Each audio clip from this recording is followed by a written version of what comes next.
Isa pang mapagpalang araw at purihin ang Panginoon dahil sumikat ang araw. Amen po ba? At tayo ay nakalagpas sa bagyo. Amen? Kaya ang papuri at pasasalamat tanging sa Panginoon. Palakpakan natin ating Panginoon. Wala na hubang lalakas dyan. Yung palakpak para sa Panginoon.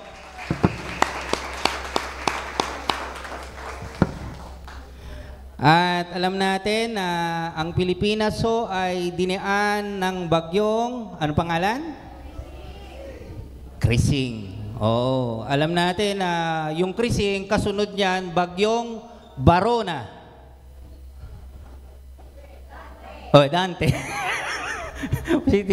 si Timarian sinabi, anong Barona? Di. Kasi nga, ang pangalan ni, ang apelyido ni Dante, Barona. Dante Barona, di ba? Pero alam natin na sabi raw, ang Pilipinas ay most susceptible na bansa pagdating sa bagyo.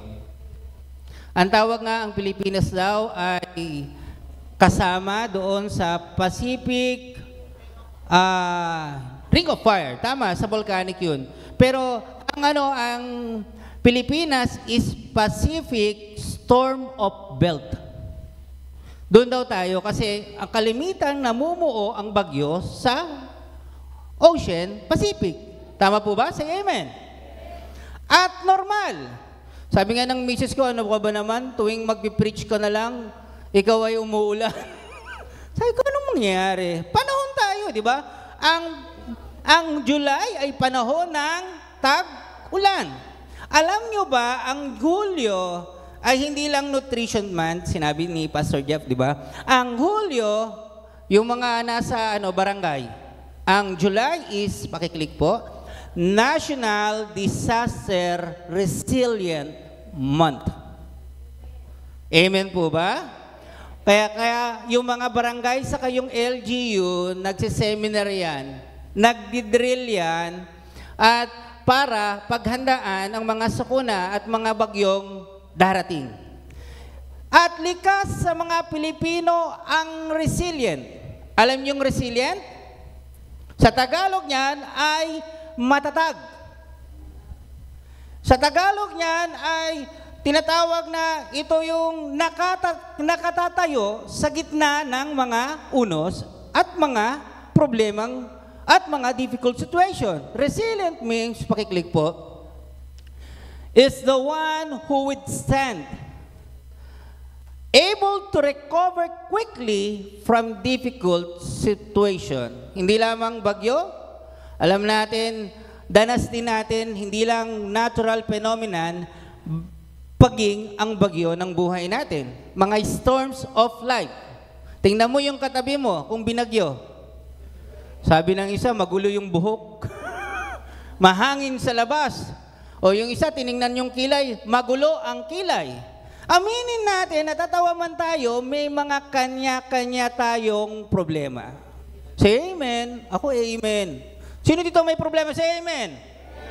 At iba-iba ang problema natin. Merong sinasabi na signal number 1. May number 2. May number 3 at super typhoon na naranasan ng bawat isa.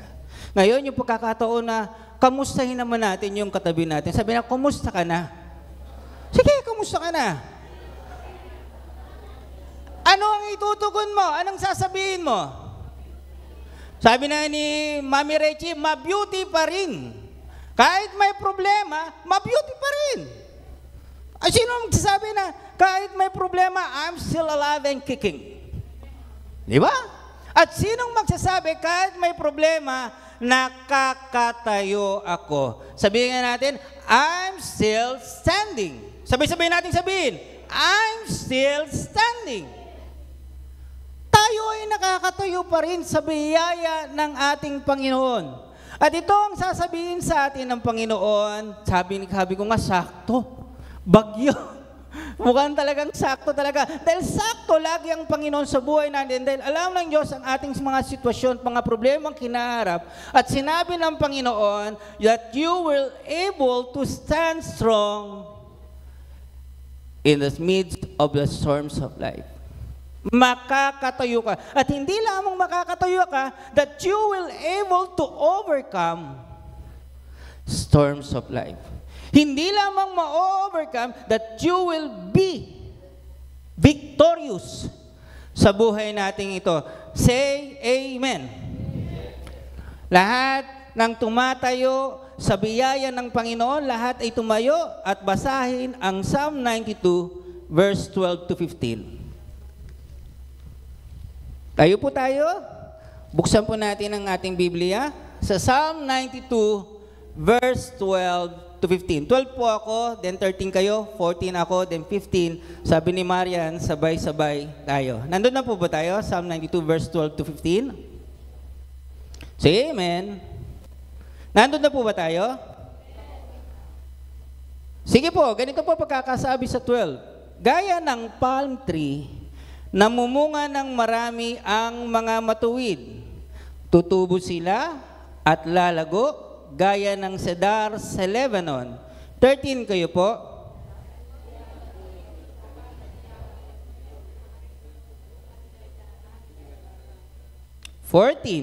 Kahit sa kanilang katandaan, mamumunga pa rin.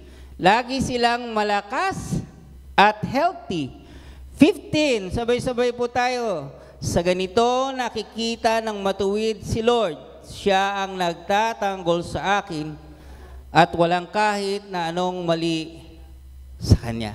Tayong lahat ay yumuko at patuloy tayong humingi ng patnubay at gabay sa ating Diyos sa buhay. Lubos ang aming pasasalamat sa iyo, aming Ama. Tunay nga ang lahat, Panginoon, ay sa biyaya mo lamang, Panginoon. Salamat sa buhay na ibinigay, Panginoon. Salamat at sa lahat ng oras, pagkakataon, sitwasyon ng buhay namin, ay lagi ka naming kasama, Panginoon. Salamat at ikaw ang aming pag-asa. Salamat at ikaw ang aming lakas. Hindi mo kami kailanman pinabayaan at iniwan man, Panginoon. Ikaw ay naging mabuting Ama sa amin, Panginoon. Wala ho kayong inisip, kundi kami, Panginoong Yesus. Ang bigyan kami ng mga mabubuting bagay. Kaya naman, Panginoon, kahit man bumagyo, ay narito kami para namin ikay pasalamatan at sambahin sa katotohanan. Tunay nga, Panginoon, inaamin namin wala kaming magagawa kung kami hiwalay sa iyo. Umaasa lamang kami sa iyo, Panginoon. Ang pag-asa namin ay hindi sa mundong ito, tanging sa pangalan ng aming Amang nasa langit, Panginoon. Tunay nga, Panginoon, kung kami hiwalay, wala kaming magagawa. Kaya patuloy kaming mananatili, kagaya ng aming awit, mananatili kami sa iyong salita. Kailangan namin ng iyong salita. Ito ang magbibigay sa amin ng lakas, ng katatagan, ng pagpapatibay ng pananampalataya, ng sandata upang labanan ang lahat ng gawa ng kaaway, Panginoon. Patuloy mong sakupin ng lugar na ito, Panginoon. Buksan mo ang aming pusit isipan. Makinig kami, Panginoon. Ang lahat ng may pandinig ay makinig sa iyong presensya, Panginoon. Mapagkumbaba naming tanggapin ang bagay nito. Naniniwala kami, Panginoong Yesus, maging ang aming mga alalahanin ay isasantabi namin.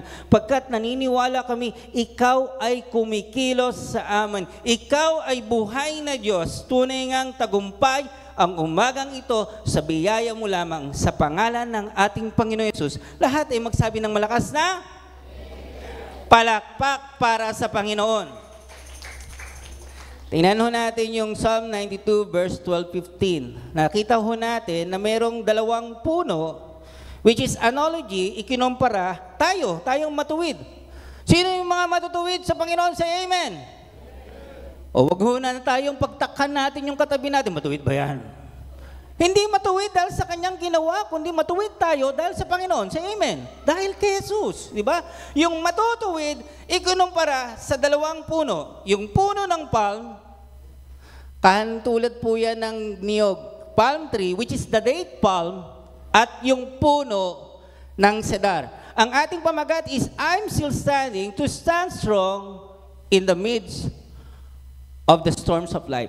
O in storms of life. Dalawang puno, pakaklik po. At sinabi doon, puno ng palm tree. Sino na nakakita ng Tay, nakakita na kayo ng date palm tree, tiyak. At yung tinatawag na puno sa Lebanon, which is the flag of Lebanon, nandun yun, which is the cedar tree. Dalawang punong kinumpara. At doon sa ibang translation, ang puno ng palm tree at cedar tree ay matatag. At alam nyo ba kung gaano kalaki ang palm tree at cedar tree? Ang palm tree pala is 200 feet. Mataas. Ang cedar tree is 130 feet. At alam nyo ba, sila ay mga tinatawag na resilient tree. Matatag tuwing bagyo. Yung matuwid, matatag tuwing bagyo. Bakit? Bakit ikinumpara sa dalawang punong ito? Alam nyo ba, ang palm tree ay merong tinatawag na fibrous root system. Ang kanyang ugat ay napakalapad, 15 metro. Yung ugat niya ay napakalakad kung bakit niya na-withstand yung bagyo na dumarating. At yung cedar tree ay tinatawag na napakalalim ng kanyang ugat, tinatayang 8 metro, 25 feet yung lalim. Sabi ho ng tinatawag ni Google.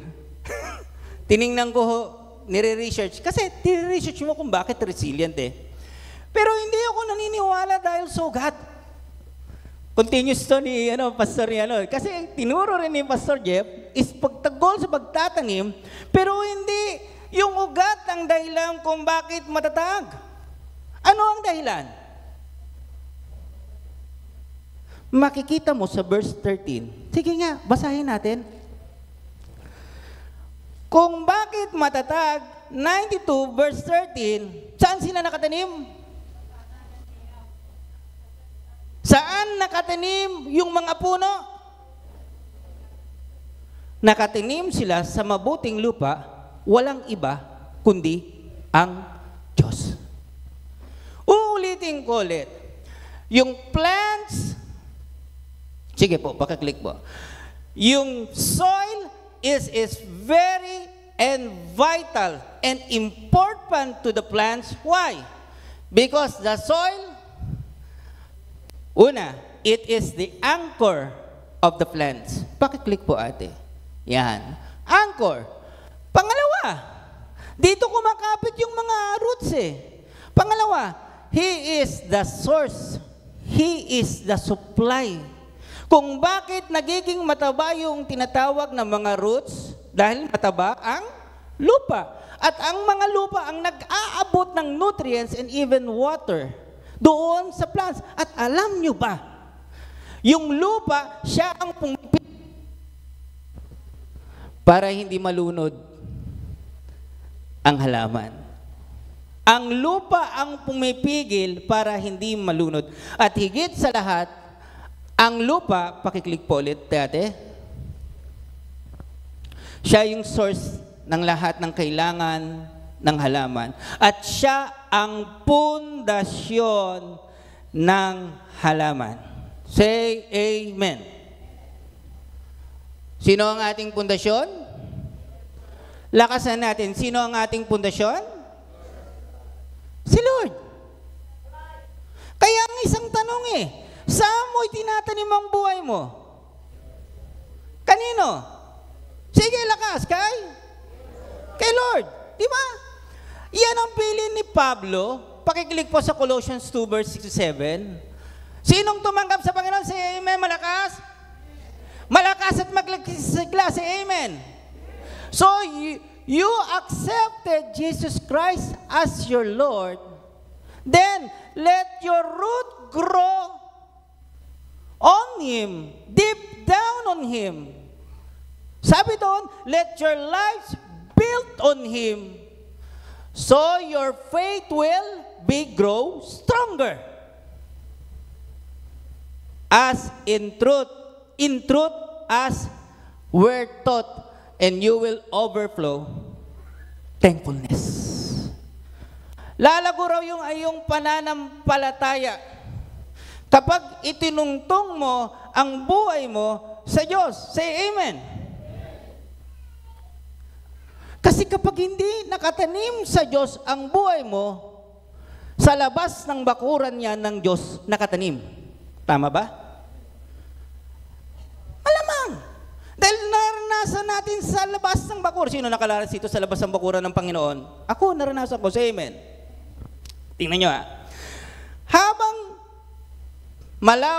pinalalawak mo ang pagkakilala mo sa Diyos, habang lumalalim ang iyong relasyon sa Panginoon sa pamamagitan ng Kanyang salita, nauunawaan mo ngayon kung ano ang buhay. Say amen. Yung bagyo ng buhay, normal yan.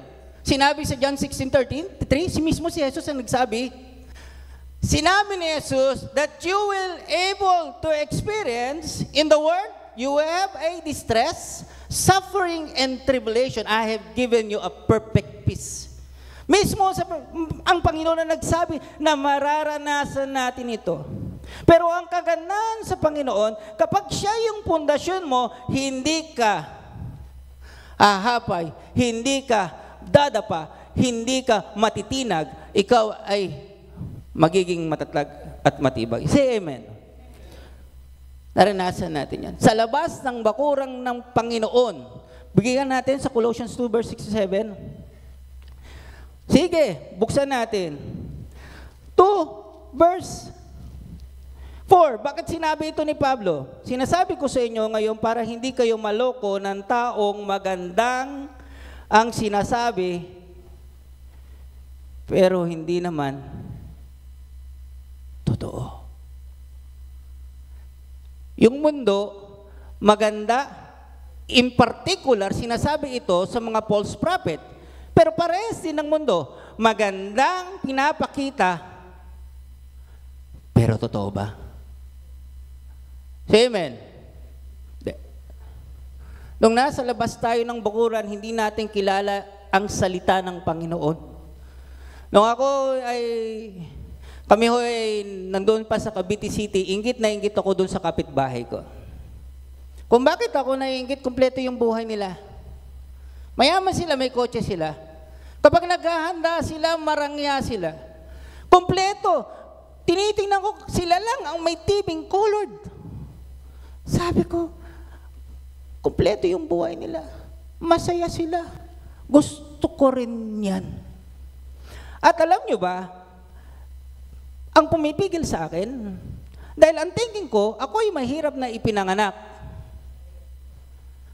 Maliit din ang pag-asa na umasenso. Sa labas ng bakuran ng Diyos, ganon ang kaisipan ng mundo. Pag pinanganak kang mahirap, mamamatay ka ng tama? Maliit lamang ang chance mong magkaroon ng magandang kinabukasan. Tama?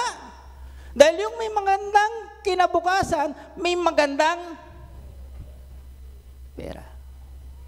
Yun ang kaisipan ko, pero nung nakilala ko si Kristo, nung naging pundasyon ko yung salita niya, sinabi niya sa Jeremias, na ang bawat nakakakilala sa Kanya ay meron siyang magandang plano, may pag-asa at magandang kinabukasan. At yung salita na yon ay pinanghawakan ko.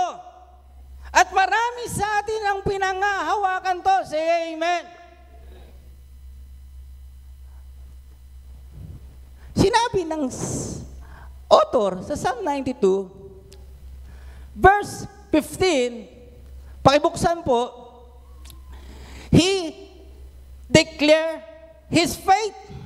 Ang sabi niya, that the Lord is my upright, that the Lord is my rock, and there is no wicked on Him. Napakaganda na sinabi. Dineklara niya yung pananampalataya niya that the Lord is my rock. Pag sinabing my rock, He is my source. Say amen. Alam kong may mga kapatid dito na nakakaranas ng kagipitan. Say amen. Alam kong may mga kapatid tayo ay tinatawag na talagang kinakapos. Say amen. Pero anong salita ng Diyos ang pinanghahawakan mo? Pinanghahawakan mo that my God will supply all my needs. Say amen. Na nakikilala mo siya na siya ang Jehovah Jireh na hindi kailanmang magkukulang. Magutom man yung leyon, pero yung anak ng Diyos hindi paggugutumin. Say amen. At nung nakilala ko ang Panginoon, siya yung nagbigay sa akin ng magandang kinabukasan. Hindi ako nanangan na sinasabi ay sa pera. Ang mabuhay kay Kristo ay kompleto. Say amen. Siya yung kakumpletuhan ng buhay mo. Oo. Mahalaga ang pera. Tama. Yun ang sinasabi. Mahalaga. Pero hindi yan pinakamahalaga. Sinabi nga that the soil is very important. Kung walang soil, walang plants, hindi mabubuhay. Pero nung nakilala na si Kristo, kung wala si Kristo, mabubuhay ba tayo? Yung lahat na nag-amin ng hindi mabubuhay, siya kung wala si Kristo ay pumalakpak. Say amen. Wala si Kristo, hindi ako mabubuhay. Pero dahil nasa akin si Kristo, siya ang nagbigay sa akin ng kakumpletuhan ng buhay. Minsan hindi mo, minsan, mamamangha ka, no? Tricycle driver, nakapagpatapos sa kolehiyo. Sa mundo wala siyang enough income to provide the fees, to provide the every needs. Kasi dapat ang enough income, nag-i-income ka ng mga 25,000 to 30,000. Pero dahil may pananampalataya ka, alam mong makakaya ng Diyos yan, at alam mo na ang Diyos ang magpupunan, naniniwala ka sa Kanyang salita at kakayahan, kahit maliit man ang iyong trabaho, malaki naman ang iyong Diyos. Say amen. Amen. Amen. Pag may karamdaman, ano sinasabi ng mundo? Kailangan mo ng gamot at magaling na doktor. Mabisang gamot at magaling. Binagyo kami. Ang nanay ni Carla ay na-hospital. At ang sabi ng doktor, nagkasugat kasi siya. Yung sugat niya, lumalaki at kumakalat. At sabi ng doktor, wala nang tsansang gumaling. Putol na. Meron siyang peripheral artery disease. Yung mga ugat niya ay nagbabara at yung tinatawag na gamot hindi na pumupunta doon sa sugat at wala nang tsansang gumaling. Pero dahil ang pundasyon mo ay Diyos, nilabas yung nanay ni Carla. Ang sabi ng pamilya, ipapanalangin namin. Dahil naniniwala kami na ang Diyos ang magbibigay ng kagalingan. Say amen. Dahil walang bagay na mahirap sa Panginoon. Ano man ang mga karamdaman, siya ay dakilang manggagamot at pinangawa ka mo niyan. Say amen. Then, as you will go deeper sa pagkakakilala sa Kanya, lalo mong nakikilala kung sino ang iyong Diyos na sinasamba at pinaglilingkuran. Say amen. Dati, akala ko masaya. Pag may tropa, mga kabataan, pag may tropa, masaya. Diba no? Pag galimbawang merong ganito, masaya. Pero ang tunay na kagalakan, masusumpungan sa Diyos. Dati, pag sinabi sa iyo, what is your love? My love is my husband. Di ba? My love is my one only boyfriend. Di ba? My love. Pero ngayon, pag tinanong mo what is love, love is God. Because God is love. Kapag halimbawang itinungtong mo sa boyfriend mo, husband, kapag nagloko, ano nangyayari? Papagsak. Pag sinabing seguridad, anong seguridad sa mundo? Meron kang tinatawag na maraming tinatawag na yaman, ininvest, di ba? Kapag halimbawang, hindi ko sinasabing hindi kailangan yan. Pero minsan, ibinubuhos natin yung panahon natin, yung oras natin, yung talento natin, yung buhay natin sa mga bagay sa labas ng bakuran ng Diyos. At kung itutungtong natin sa Matthew 7 verse 24-27, mahinang pundasyon sa buhangin, dumaan ang bagyo, ano nangyari? Natumba at nawasak. Pero yung matuwid at nakakilala sa Panginoon, anumang bagyo, makakatayo at makakatayo pa rin. Say amen. Then, let the foundation of your life sa trabaho mo, sino? Si Kristo. Let the foundation of your life sa pangarap mo, sino? Si Kristo. Sa tinatawag na relasyon mo sa mag-asawa, sino? Si Kristo. Kung wala si Kristo, hindi mo nga matitiis ang asawa mo eh. O, di ba? Tama. Amen. Diba? Hindi kayo, baka kayo naghiwalay na. Pero dahil nandoon ang Panginoon, sino nagpapalago ng relasyon nyo? Ang Diyos. Let the foundation of your life in study, walang iba, kundi si Kristo. Sa panahon ngayon, you must strengthen our faith, our life in the Lord. Nabasa ko yung Psalm 92 at nakita ko po doon sa English, verse 10, you have made me strong like a bull. Sinong nakarinig ng kapatid natin nagsinabi, nagpatotoo siya? Binigyan siya ng Diyos ng strong like a bull. Sino? Ako. Alam ko kung sino kasi nakinig po ako. Si Brother Williams. Sabi niya, binigyan ako ng lakas ng Panginoon, strong like a bull. Pero sa mundo, titingnan mo, strong, may tungkod. Hindi nga mga tinatawag na makahakbang si nahihirapan Pero si Brother William, mahina man ng katawan, ngunit malakas ang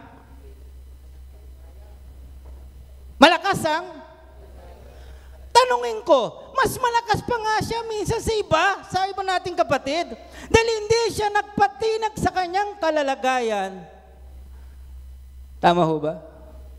Dahil mahalaga sa kanya ang araw ng pagsamba. Ephesians 3 verse 14. Ano sinabi ni Pablo? Katulad din niya ng Colossus.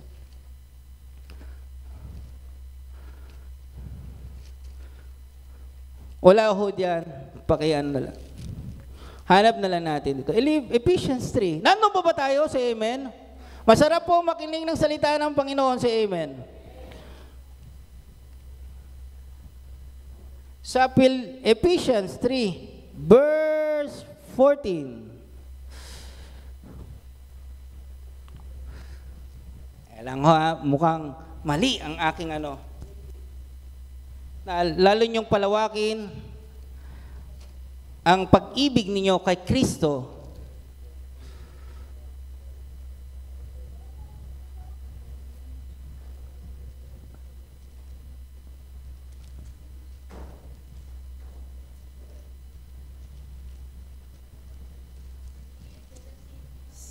Ephesians 3 verse 17.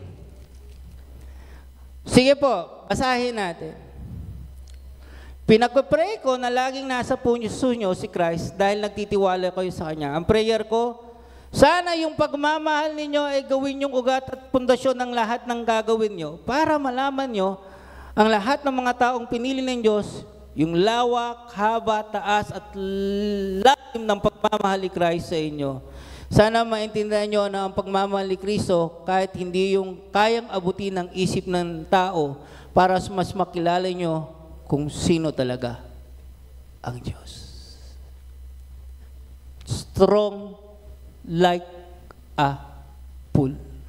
Hindi kayang gapiin ng sakit ang pananampalataya niya dahil mahal niya si Kristo. Because strengthening your faith is not believing, but it's also living in Christ. Say amen. Sabi nga nila, ang pundasyon, it must be seen in action. Saan mo ibinubuhos muli ang iyong oras at lakas at talento at buhay mo? Kung saan mo ibinubuhos, yun yung mahal mo. Tama ba? Tanungin nga natin ang ating sarili. Saan mo ibinubuhos ang buhay mo? Kung minsan, nasasabi natin pa, kailangan ko si Kristo, pero sa mga oras na ito, dapat tayo nakakonected sa salita ng Panginoon. Dapat pagtibayin natin ng ating tinatawag na pananalangin, pakikipag-usap. Dapat nating palalimin ang relasyon natin sa Panginoon at dapat pahalagaan natin ang mga bagay na espiritual dahil mahal natin ang Diyos. Kung nasaan ang buhay mo, yun ang pundasyon mo. Gusto mo natin buong katatagan na makayanan ang bagyo ng buhay, then strengthen your faith. Say amen. Pangalawang bagay, sinabi sa Colossians 2 verse 6-7, then sa 7, mapuno tayo ng salamat. Because those who is resilient, they have a thankful heart. Say amen. Tingnan mo yung katabi mo. Kasi sinabi doon sa verse 14, ang punong cedar at palm tree ay fresh. Tingnan mo katabi mo kung fresh. Sabi nga, fresh na fresh ka kasi may foundation ka. Yung kilay mo, kinerly mo pa. Di ba? Tingnan mo yung katabi kung fresh. Sabi ng isa, fresh na fresh. Yung katabi ko, may muta, fresh muta. Kasi ang kabiligtaran ng fresh ay ano? Depressed. Diba? Dahil kapag may problema tayo at pagsubok, ano ang tugon natin? Anong common response? Malungkot? Say amen. Malungkot. Normal yan. Natatakot? Say amen. Oo. Sino dito? Nako, may problema si nanay at tatay. Huwag kang magkatabi dyan kasi mainit ang ulo. Mainit ang ulo? Amen. Alam nyo ba kapag mainit ngayon ang ulo, ang mga pusa nagtatago? Bakit? Kasi yung pusa, ang hinala nila, kinakantsawan sila. Meow, meow, meow, meow. Meow, meow, meow, meow, meow. Diba? Pero, normal yun dahil tao tayo. Pero, ang sabi ng Diyos, huwag manatili sa kalungkutan at dumaing kayo. Ano sinabi sa Pilipos? 4 verses 6-7. Anong dadaingin? Dumaing kayo. Kapag kayo ilimbawa, sige, basahin nga natin. Sige, Philippians 4.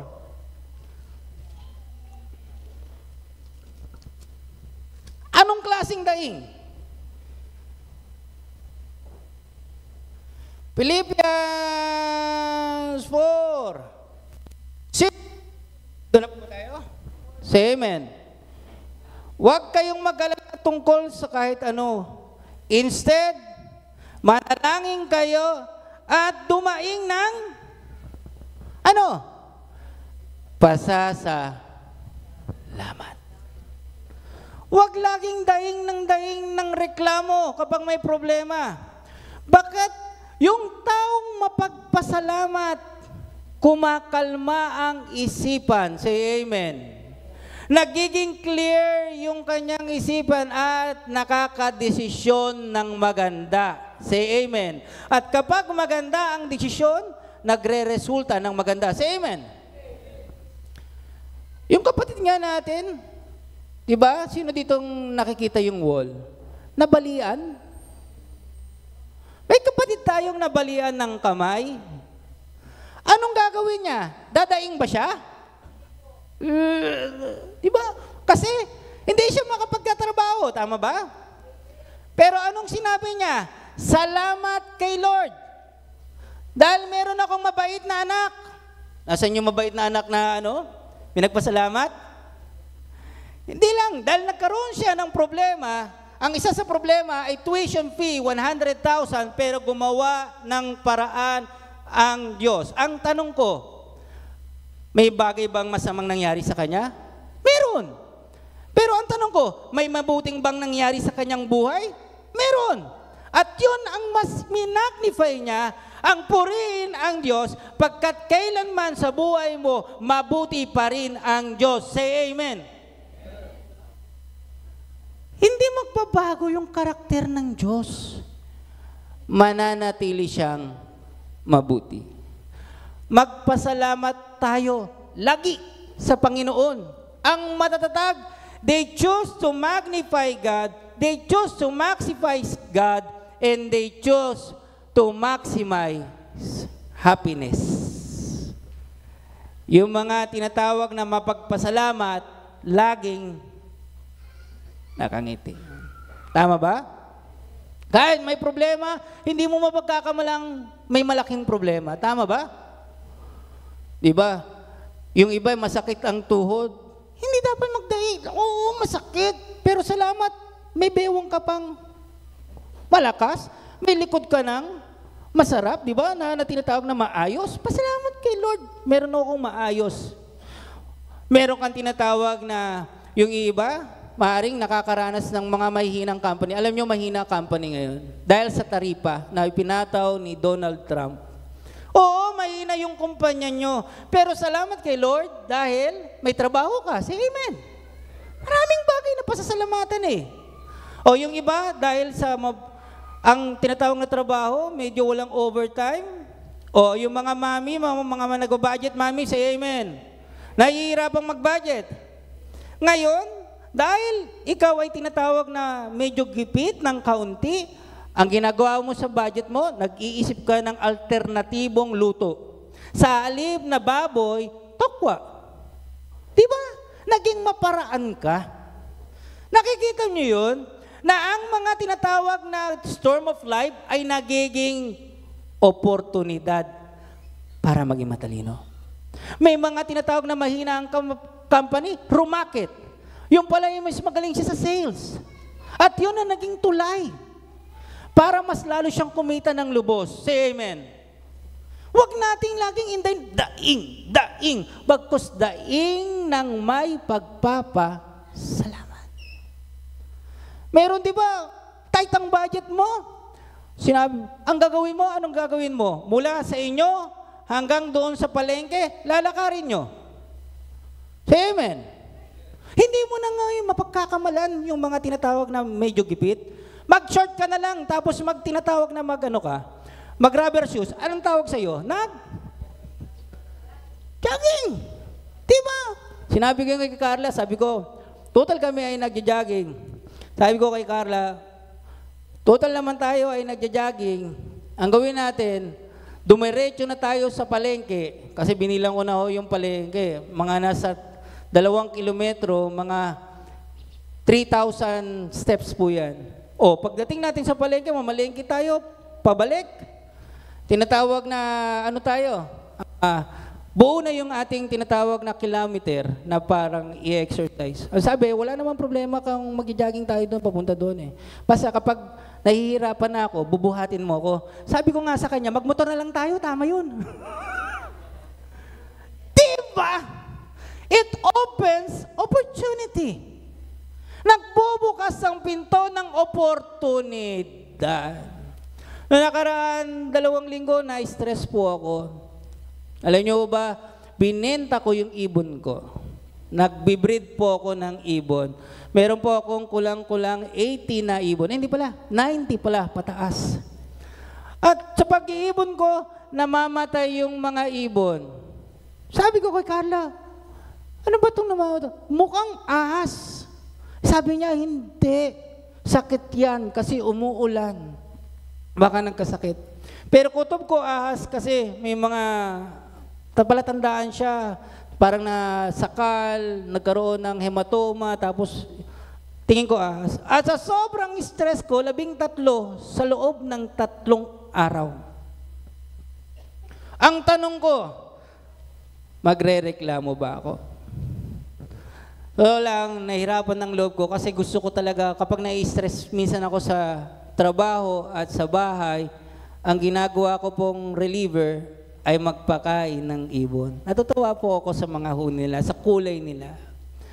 Pero dahil nga mauubos ang ibon ko, ibinenta ko po. At alam nyo ba, kalahating araw, nabenta ko ang 70 ibon.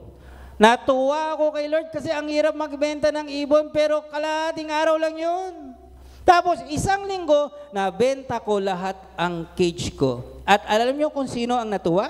Ang misis ko. Dahil hindi na siya magpapakain kapag hindi ko napakain. Sabi niya, hindi na ako sisipunin. Pero nagkaroon ng oportunidad para ako ay magtanim. Nakita ni Kuya Jason, pumunta siya doon sa bakuran namin. Meron na kaming tinatawag na saluyot, meron na kaming tinatawag na kangkong, may parating na kaming talong, may parating na okra. At doon, may pagkakataon na meron na kaming pwedeng ulamin sa gulay na yun. At nagpapasalamat ako sa Panginoon. Sabi nga ni Carla, ayan nakakaano ka na, nakakatinatawag na tsaa at nakakakuyakoy pa ng tinatawag na paa. At higit sa lahat, alam nyo ba, nakita ko na sa panaginip ko yun. Panaginipan ko, namamatay talaga ang ibon ko. Kasi kapag nandito ako minsan sa church, inaabot ng alas 3, alas 4, ang kalahati ng isip ko nasa ibon. Kaya sabi ni Lord, hindi mo binubuhos ang lahat. Pero binigyan ng daan ng Diyos para mas maraming blessing kahit man sa gitna ng bagyo. Say amen? Amen! Yung blessing, kahit sa bagyo, mararanasan mo pa rin. Dahil mabuti ang Diyos. At kapag halimbawang pinupuri mo ang Panginoon sa gitna ng iyong mga problema, sino nagpapalakas? Yung mga nakikinig. Napapalakas, nagbebenepisyo din yung iba. Napaghuhugutan ka ng lakas at nagiging inspirasyon para magpatuloy sa buhay. Say amen. Then, punuin ng pagpapasalamat. At ang isang bagay, pakiclick po. Sabi po sa Psalm 34 verse 1, I will give thanks to the Lord always. I will constantly praise Him. I will never stop praise Him. Bumagyo man, umaraw man, magkaroon man ng lungkot at saya, naroon man sa kaginhawaan, naroon man sa kagipitan, pupurihin natin ang ating Diyos sa buhay. Say amen ng malakas. Pangatlong bagay, sabi raw, ang mga resilient, they were able to quick to recover or able to come back. Kasi alam niyo ba yung palm tree? Sino na alam ko, nyog. Alam niya natin. Pag yan ay tinatawag na hinangin ng malakas, anong tanong ko, yung mga nyog ba ay mananatiling nasa baba? Hindi. Babalik yan. Kahit 45 at 50 degree, babalik ulit yan. At yung palm tree nga, akala mo, nagpupuri sa Panginoon na ganun-ganun, di ba? Yan, pag mahapay doon, ganyan, parang nagpapasalamat, kagaya ng number 2 natin. Number 3, they will able to come back. At ang cedar tree ay resistant sa mga insekto, sa mga fungus, at ganyan din sa mga microbes na nakakasira sa kanila. Resistant sila. Tanong ko, sinong gusto makabangon sa mga problema? Say amen. Alam nyo ba, 20% ng problema nyo ay natural. Wala kayong magagawa. Yun yung mga kalamidad. Earthquake. Sino makakapigil ng kalamidad ng earthquake? Wala. Yung tinatawag na storm o yung tsunami, lahat hindi yan. Pero 80% ng problema mo, sino may gawa? Ganun mo, turo mo. Sino? Sino? Tayo mismo. Dahil sa ating pagsuway, tayo mismo ang nagkakaroon ng problema. Yung mga nag-equipping, say amen. Ito yung tinatopic natin,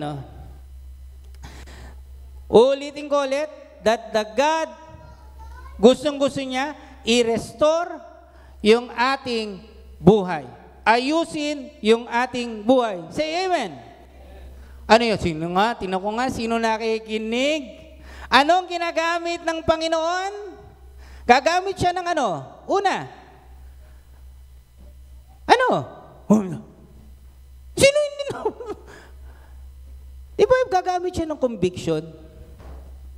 Gagamit siya ng conviction na mali yung ginagawa mo. Tama ba?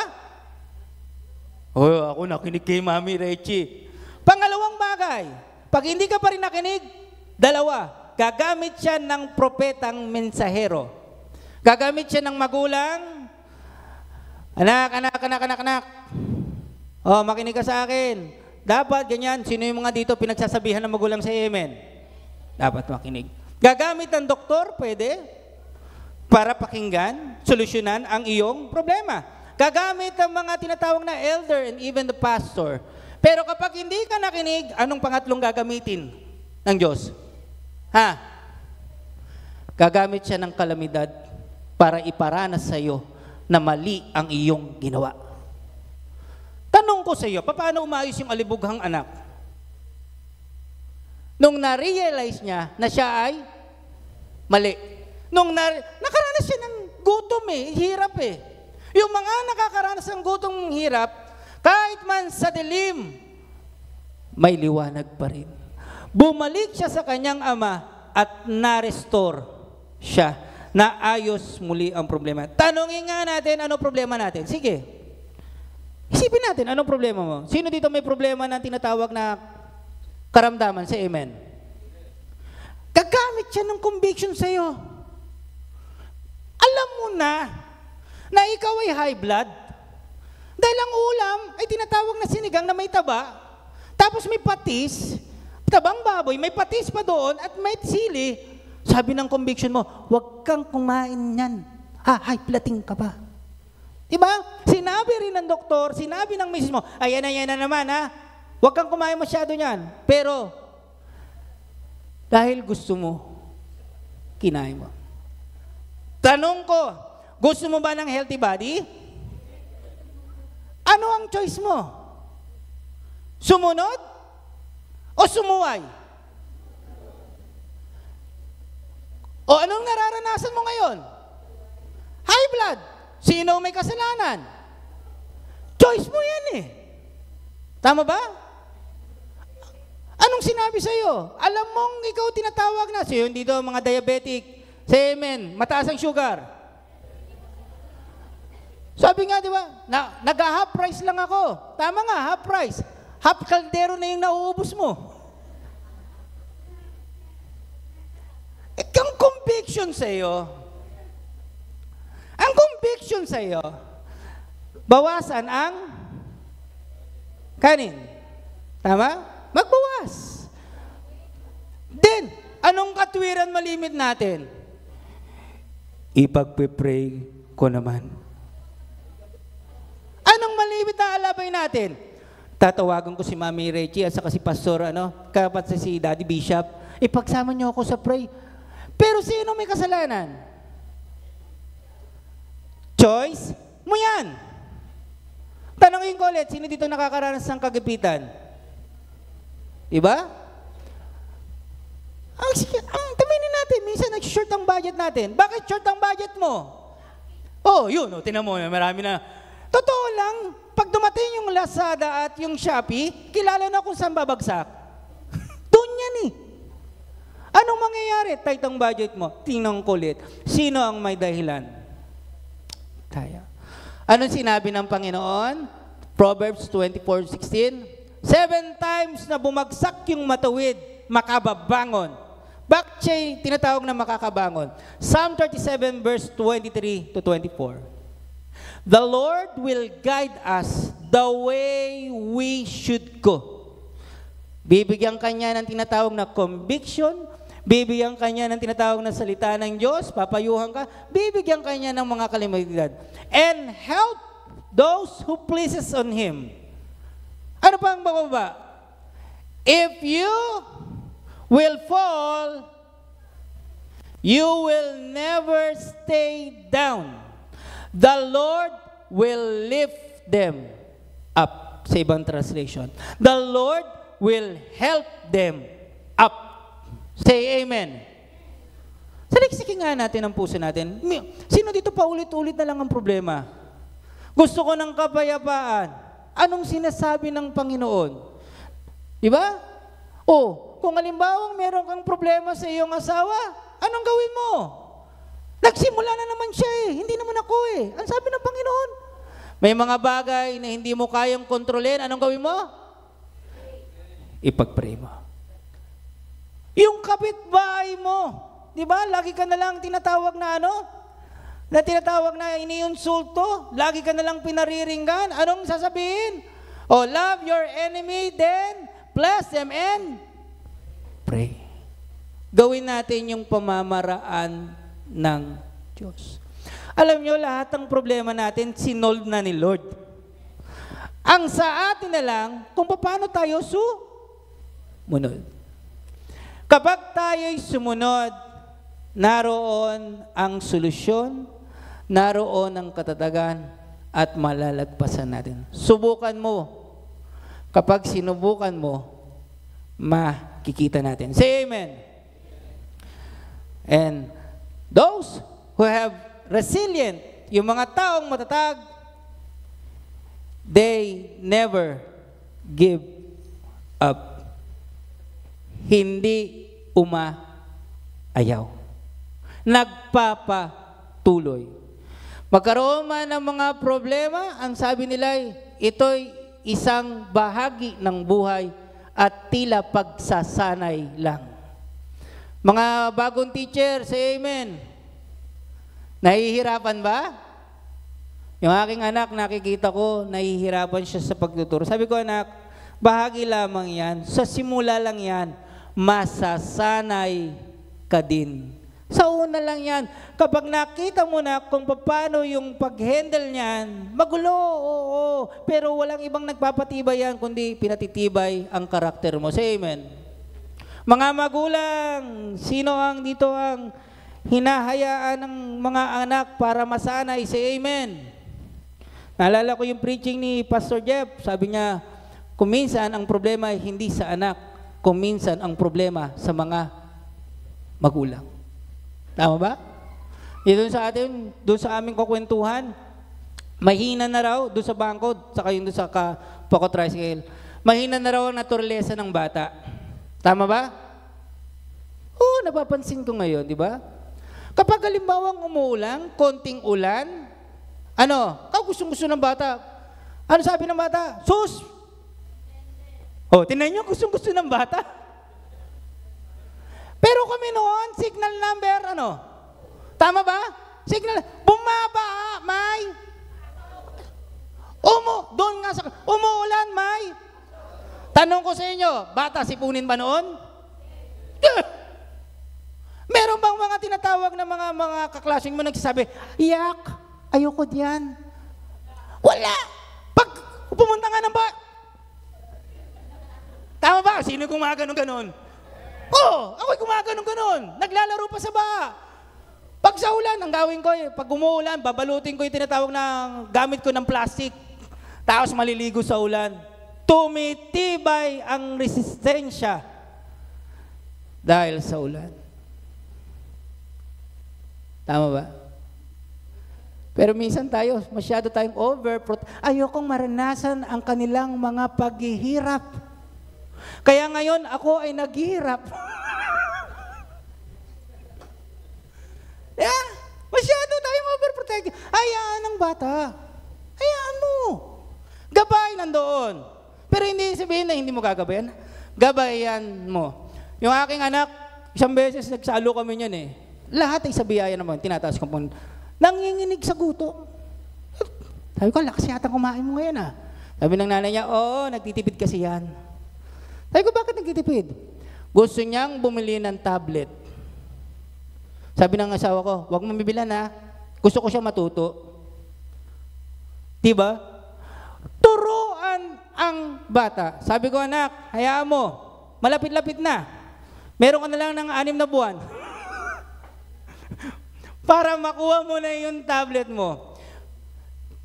Pag siya ay nagtipid, matututo siyang magtipid, say amen.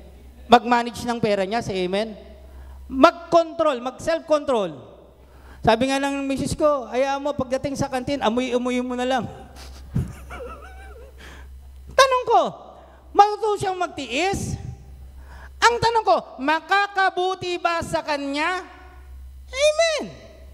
Kaya tayo, yung mga bagyo sa atin, ayan, ay sinabi ng Panginoon, all things work together for mahal ka ng Diyos. Kung bakit mo nararanasan yan, para yan sa kabubuti mo. Huwag kang manghinawa kung mabuti ang iyong ginagawa. Dahil every good work that you will never give up, there's a reward. There's a reaping. There's a harvest. Sino dito yung may mga anak na maliliit? Di ba? Ang anak na mabilis, lumakad. Sino dito, isang taon pala, wala pang isang taon lumakad. Hinayaan ng magulang, nadapa? Nadapa! Nadadapa yun eh. Di ba pag naglakad ng bata? Dapa. Nagagasgasan? Nasasaktan? Pero ang tanong ko, madali bang nakalakad? Bakit? Tumibay yung kanilang tuhod dahil sa mga sakit at pagdapa. Sabihin natin sa sarili natin kung nakakaranas tayo, proseso lamang yan. Bahagi lamang yan. Sa isang masterpiece na isang painting, meron bang dark colors na inihahalo? Meron. Para magkaroon ng masterpiece na art. Sa isang cake, sino nagbe-bake? May alat ba at pait? Meron. Pero nakakakuha ng isang produktong masarap. Yung mga nangyayari sa atin ay bahagi lamang na magandang plano ng Diyos sa buhay mo. Say amen. Then, never give up. Pag kumayaw, sino? Ikaw ang talo. Sino nanalo? Si Satanas. Sabihin na natin, malapit na. Malapit na. Dahil sa bagyo, kuminsan na hindi mo manuunahan, lahat ginawa mo na. Nanalangin ka, nagtiwala ka sa Panginoon, ang lahat ay ginawa mo na, sa bakuran ng Panginoon, naglingkod ka. Ang panghuli, depend on the Lord. You must depend every day your life into the Lord. Araw-araw ay depende natin ang ating buhay. Yung dalawang punong ito ay dumipende sa lupa.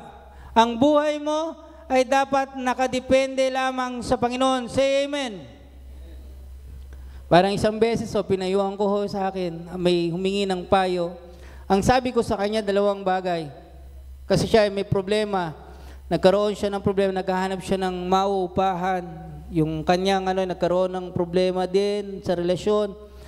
At nakakaranas siya ng paghihirap. Sabi ko sa kanya, kapit at lapit.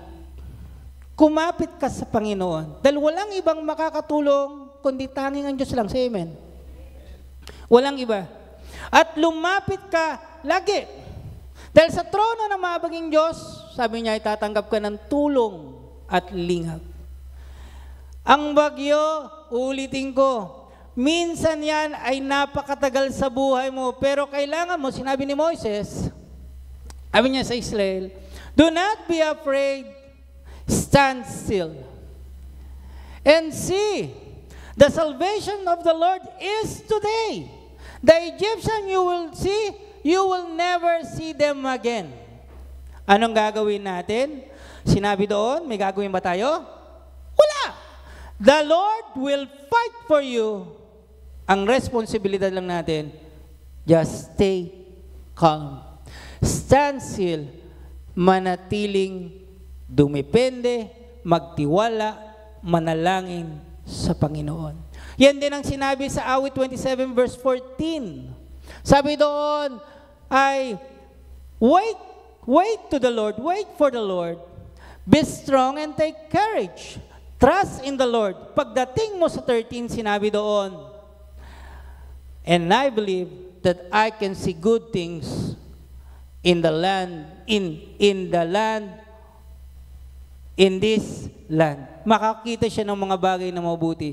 Dahil alam niya, tiyak niya, at naniniwala siya, ang Diyos ay mayroong kahanga-hanga, makapangyarihan. Ang Diyos ay kayang solusyonan ang ating mga problema. Say amen. Then, anong sinasabi ng Panginoon? How to stand? Ano pa pala? Pakibalik po. Sa Psalm 145, verse 13 to 14. Bakit tayo magtitiwala sa Panginoon? His kingdom is an everlasting kingdom. Sabi ng kanyang salita. Ang kaharian ng Diyos ay walang hangganan. Pangalawang bagay, He ruled out all generation. Naghahari siya. Siya ay may kapangyarihan over sa lahat ng ating mga problema. Pangatlong bagay, napakaganda ng sinabi, He is gracious all He does. Mahabagin ang ating amang nasa langit. Pang-apat na bagay, sabi, He always keep His promise. Tinutupad niya ang kanyang mga pangako. And those who have fallen, He will help them. Tutulungan niya lahat ng mga bumagsak, lahat ng nanghihina, at lahat ng nabibigitang lugba. Ang gawin natin bawat araw to stand, pakiclick po ate, S. O sige nga, tingnan ko. Sino nakinig? S. Mamaya na, tingnan natin. Ano yung T?